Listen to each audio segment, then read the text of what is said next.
दोस्तों, हमारा स्वास्थ्य खराब होने की वजह से काफ़ी दिनों से मैं वीडियो बना नहीं पाया।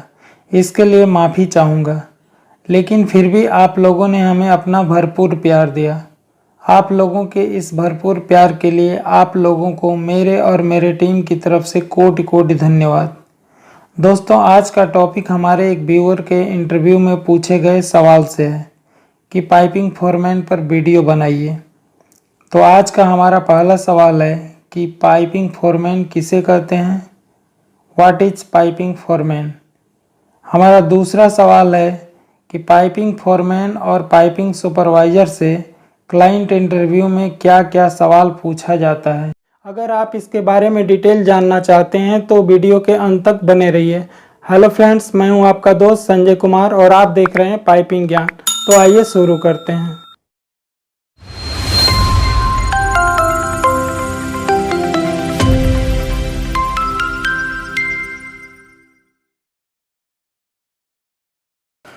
पाइपिंग फोरमैन किसे कहते हैं। पाइपिंग के काम में फैब्रिकेटर, फीटर, ग्राइंडरमैन और हेल्पर को लीड करने वाला या हैंडल करने वाला व्यक्ति को पाइपिंग फोरमैन कहते हैं। किसी किसी कंपनी में फैब्रिकेटर के ऊपर चार्ज हैंड भी रहता है। जैसे सबसे ऊपर आता है फोरमैन, उसके नीचे चार्ज हैंड, उसके नीचे फैब्रिकेटर, उसके नीचे फीटर और अंत में ग्राइंडरमैन, गैस कटर और हेल्पर आता है। फ्रेंड्स, इंटरव्यू में बैठने से पहले क्लाइंट के पास पहले से ही आपका ओरिजिनल पासपोर्ट और आपका सीवी, जिसमें आपका पासपोर्ट साइज फ़ोटो और आपके सारे डॉक्यूमेंट या सर्टिफिकेट की फ़ोटोकॉपी लगी हो, जमा होनी चाहिए, तभी आप इंटरव्यू दे पाएंगे। अब हम जल्दी से सवाल पे आते हैं। अब आप क्लाइंट के सामने जाएंगे तो उसके हाथ में आपका पासपोर्ट होगा।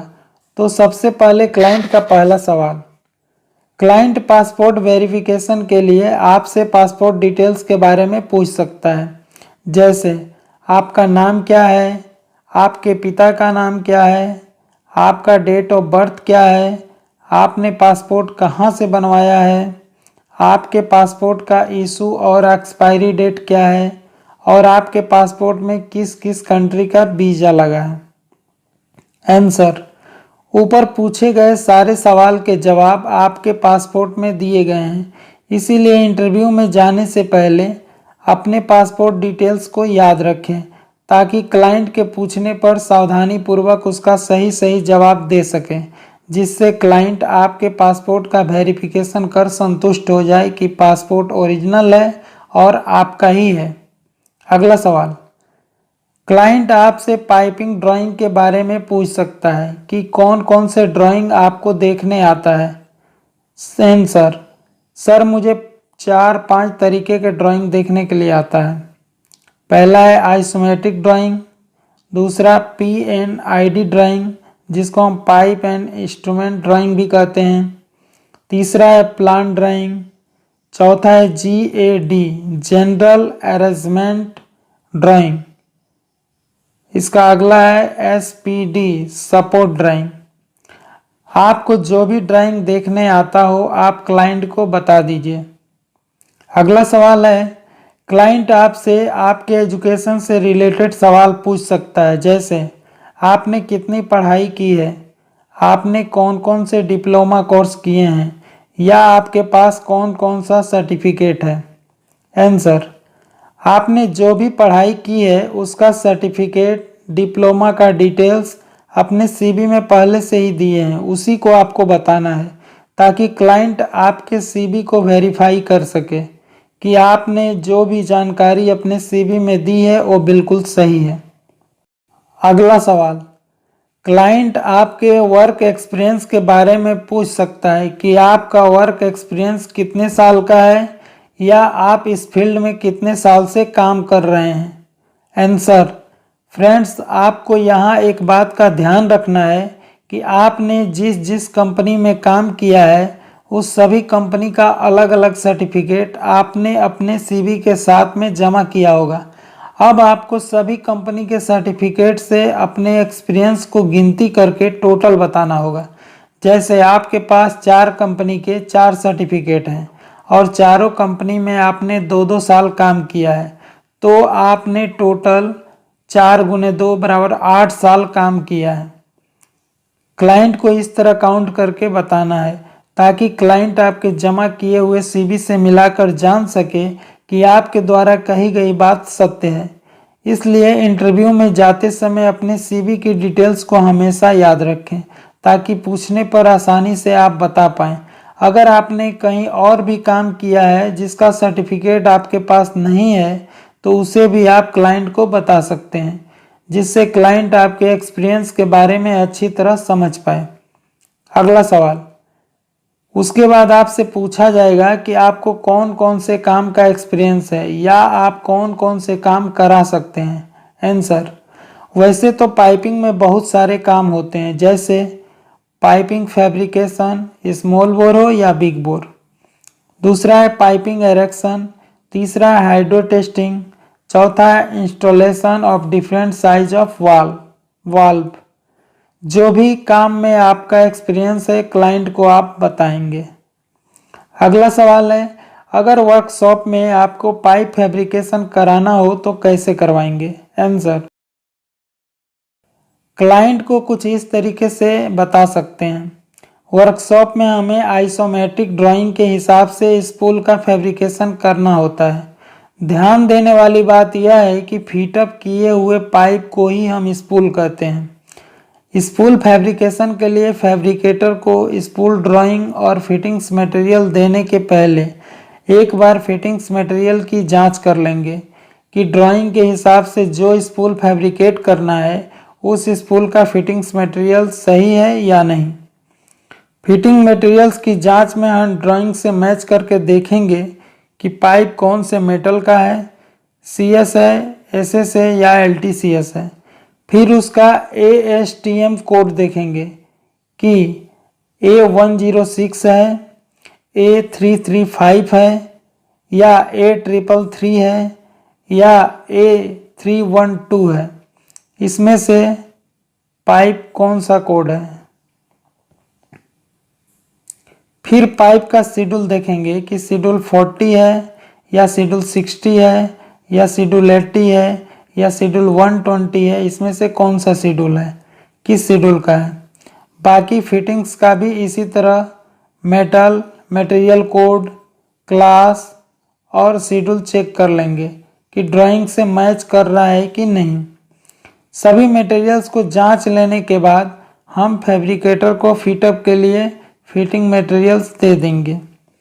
फैब्रिकेशन कंप्लीट होने के बाद जब फैब्रिकेटर फिटअप किए हुए स्पूल को वापस देगा तो हम स्पूल को एक बार फिर से जांच लेंगे कि स्पूल ड्राइंग के हिसाब से जिस डायरेक्शन में दिया गया है उसी डायरेक्शन में फिटअप हुआ है कि नहीं। इसके बाद QC यानी क्वालिटी कंट्रोल को बुलाकर उससे भी स्पूल की जांच करा लेंगे और उसका साइन ले लेंगे। QC का साइन होने के बाद फिटअप हुए स्पूल को हम वेल्डिंग फोरमैन को हैंडओवर कर देंगे ताकि वो स्पूल की वेल्डिंग करा सके। जब स्पूल वेल्डिंग हो जाएगा तो ड्राइंग में चेक करेंगे कि इस स्पूल का रेडियोग्राफी दिया गया है कि नहीं। अगर रेडियोग्राफी दिया गया है तो कितना परसेंटेज दिया गया है, ये चेक करके स्पूल को रेडियोग्राफी के लिए भेज देंगे। रेडियोग्राफी से स्पूल के वापस आने पर हम ड्राइंग में देखेंगे कि स्पूल का हाइड्रो टेस्टिंग किस तरीके का दिया गया है। हाइड्रो टेस्टिंग 2 तरह का होता है, एक कंप्रेसर और हाइडर को लगाकर पानी के द्वारा टेस्ट किया जाता है, दूसरा जो है एयर कंप्रेसर के जरिए न्यूमेटिक टेस्टिंग, एयर टेस्टिंग किया जाता है। तो ड्राइंग में ये दोनों टेस्टिंग में से जो भी हाइड्रो टेस्टिंग दिया गया है उसे करने के बाद पाइप को पेंटिंग के लिए भेज देंगे और जो प्रोसेस करेंगे, प्रोसेस कंप्लीट होने के बाद QC का साइन लेते जाएंगे और उसका रिपोर्ट बनाते जाएंगे। अगला सवाल है, क्लाइंट आपसे पाइपिंग कोड्स के बारे में पूछ सकता है। आंसर, ASTM यानी कि the American society for testing and materials, ये एक ऐसी संस्था है जो पाइप के कोड्स को निर्धारित करती है। जैसे A106, ये जो पाइप कोड्स है वो high temperature carbon steel pipe के लिए यूज किए जाते हैं। A335, ये जो पाइपिंग कोड्स है वो high temperature alloy steel pipe के लिए यूज किए जाते हैं। A333, ये जो पाइप कोड्स हैं वो low temperature carbon and alloy steel के लिए यूज किए जाते हैं। A312, ये जो पाइप कोड्स हैं वो high temperature stainless steel pipe के लिए यूज किए जाते हैं। अगला सवाल है, क्लाइंट आपसे पूछ सकता है कि आप कितना टीम को हैंडल कर सकते हैं, यानी कितने टीम से काम करवा सकते हैं। आंसर, आपको बताना है कि मैं 4 या 5 टीम को हैंडल कर सकता हूँ। अगला सवाल है, इसके बाद आपसे पूछेगा कि एक टीम में कौन कौन से ट्रेड का वर्कर होना चाहिए। आंसर, जनरली एक टीम में 4 ट्रेड के वर्कर होने चाहिए। पहला एक फैब्रिकेटर रहेगा जो पाइप को फैब्रिकेट कर सके, एक पाइप हीटर रहेगा जो पाइप को ग्राइंडिंग कर सके, एक वेल्डर रहेगा जो पाइप के जॉइंट में टेकिंग मार सके और फैब्रिकेशन के बाद पाइप को जॉइंट कर वेल्डिंग कर सके, एक रिगर जो पाइप को एरेक्शन करने में हेल्प कर सके। इसी तरह के 4 टीम चाहिए और साथ साथ एक गैस कटर भी चाहिए जो पाइप की अच्छी तरह से कटिंग कर सके। अगला सवाल, इसके बाद क्लाइंट आपसे पूछ सकता है कि अगर पाइप फैब्रिकेशन के लिए 4 टीम देंगे तो आप कितना इंच डाया प्रोडक्शन दे सकते हैं। आंसर, 1 इंच से 10 इंच तक का लाइन है तो एक दिन में 200 इंच से लेकर 800 इंच डाया तक का प्रोडक्शन निकल सकता है। अगर 10 इंच से 50 इंच तक का पाइप है तो एक दिन में 4 टीम के साथ 800 इंच से लेकर 1500 इंच डाया का प्रोडक्शन निकल सकता है। अगला सवाल है, एक अच्छे फोरमैन और सुपरवाइजर में क्या क्या खूबियां होनी चाहिए। आंसर, एक अच्छे फोरमैन और सुपरवाइजर को चाहिए कि जॉब को स्टार्ट करने से पहले अपने वर्कर का हाल चाल पूछे कि उसका स्वास्थ्य ठीक है या नहीं, वो काम करने के लिए फिट है कि नहीं, क्योंकि वर्कर फिट रहेगा तो काम करने में उसका मन लगेगा और इंजूरी होने के चांसेस बिल्कुल भी नहीं होंगे। एक अच्छे फोरमैन और सुपरवाइजर को चाहिए कि जॉब को स्टार्ट करने से पहले जिस जगह पर काम करना है उस जगह को प्रॉपर चेक कर उस जगह के खतरे और उस खतरे से बचने वाले उपाय को अपने वर्कर के साथ डिस्कस करें। एक अच्छे फोरमैन और सुपरवाइजर को चाहिए कि जॉब को स्टार्ट करने से पहले सेफ्टी टूल बॉक्स कराए। जिस काम को उसे कराना है उस काम के बारे में और उस काम में होने वाले खतरे के बारे में बताए और उस खतरे से कैसे बचा जा सकता है इस बारे में अपने वर्कर्स को जानकारी दें ताकि होने वाले हादसे को टाला जा सके। एक अच्छे फोरमैन और सुपरवाइजर को चाहिए कि जॉब को स्टार्ट करने से पहले अपने टीम को सेफ्टी इक्विपमेंट जैसे safety glass, ear plug, safety helmet, safety shoe, safety coverall, safety harness को इस्तेमाल करने के लिए प्रोत्साहित करें जिससे हादसों को कम किया जा सके। एक अच्छे फोरमैन और सुपरवाइजर को चाहिए कि जॉब को स्टार्ट करने से पहले अपने टीम के लीडर से काम में आने वाले प्रॉब्लम को समझकर उस प्रॉब्लम को दूर करें। ऐसा देखा गया है कि प्रोडक्शन निकलवाने के चक्कर में फोरमैन और सुपरवाइजर अपने टीम के लीडर पर चिल्लाने लगते हैं और टीम के लीडर फोरमैन और सुपरवाइजर के डर से ज़्यादा रिस्क वाले जगह पर सेफ्टी का ध्यान न रखते हुए काम करने लगते हैं जिससे इंजरी हो जाती है। तो ऐसा बिल्कुल न करें। अब लास्ट में आपके सैलरी की बात आती है तो अगला सवाल क्लाइंट का होगा। क्लाइंट आपसे पूछ सकता है कि आप जिस कंपनी में काम कर रहे थे उस कंपनी में आपकी सैलरी कितनी थी। आंसर, पिछली सैलरी बताने से क्लाइंट यह अनुमान लगाता है कि पहले जो आप कमा रहे थे उसकी अपेक्षा आपको कितनी सैलरी देनी चाहिए थी। अगला सवाल, क्लाइंट आपसे पूछेगा कि आपको कितनी सैलरी चाहिए। आंसर, तब आपको देखना चाहिए कि पहले आप जिस कंट्री के कंपनी में काम कर रहे थे उस कंट्री के करेंसी यानी उस कंट्री में जो पैसा चलता है उसको करेंसी कहते हैं कि हिसाब से वहाँ कितनी सैलरी मिलती थी। उस सैलरी को अपने इंडियन रुपी में कन्वर्ट करके देखें कि आपको इंडियन रुपी में कितना मिलता था। फिर आप अपने इंडियन रुपी को जिस कंट्री के लिए इंटरव्यू दे रहे हैं उस कंट्री के करेंसी में कन्वर्ट कर देखें कि वहाँ का पैसा कितना बनता है। इससे आपको अंदाज़ा लग जाएगा और आपको इंडियन रुपी में देख लेना है। आप क्लाइंट से इंडियन रुपी में 50,000 से 80,000 तक सैलरी की मांग कर सकते हैं।